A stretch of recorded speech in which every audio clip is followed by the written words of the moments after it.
L'air grave, le regard ému, Jordan Bardella écoute attentivement l'histoire de Chaim Bracha, jeune Israélien survivant du festival Nova.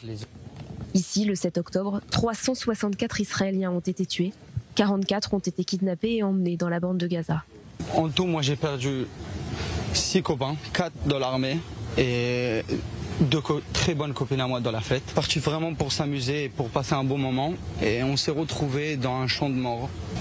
C'est difficile de trouver les mots, mais vous avez beaucoup de courage et merci d'avoir su trouver le courage de nous dire ça. Je pense que c'est important que les gens, y compris en France, se rendent compte de ce qui s'est passé ici le 7 parce que ça peut aussi nous arriver. On a été touchés par des attentats tout aussi monstrueux en France. On est rentré dans des salles de concert, on a tiré sur des gens pour la même idéologie.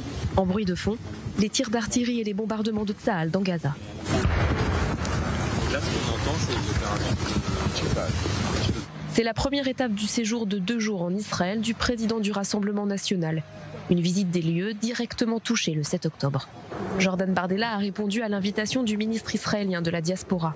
Et si Amichai Shikli n'oublie pas l'historique de ce parti politique fondé par Jean-Marie Le Pen, le Rassemblement national se positionne selon lui en faveur d'Israël. We do not forgive. Nous n'oublions pas le passé et nous ne pardonnons pas. Nous savons exactement ce que sont Vichy, Drancy et le Veldiv. Mais la nouvelle génération se distingue de la précédente. Je ne condamne pas Marine Le Pen pour les propos de son père. Les gens peuvent changer et les partis aussi. Je suis très heureux de la présence de Jordan Bardella en Israël. Pour moi, c'est ça l'amitié. C'est comme cela que l'on lutte contre un ennemi commun. Une visite historique, car c'est la première fois qu'un membre du parti d'extrême droite français est invité par le gouvernement israélien. Je suis venu ici d'abord parce que je crois que c'est vital pour nous de ne jamais oublier ce qui s'est passé le 7 octobre. Et je suis aussi venu dire que face à cette menace et face au terrorisme, toutes les démocraties doivent travailler main dans la main, doivent travailler ensemble. J'ai eu l'occasion de rappeler tout à l'heure que sur les centaines de victimes qui ont perdu la vie ici en Israël, il y a 42 de nos compatriotes qui ont été abattus froidement. Et je crois absolument fondamental non seulement de ne jamais oublier, mais de rappeler que l'islamisme est une menace existentielle pour nos démocraties, une menace vitale, peut-être la plus importante. Et moi, je suis extrêmement inquiet de voir que l'idéologie du Hamas, que combat ici Israël, est une idéologie qui est déjà présente en France et en Europe depuis maintenant plusieurs années.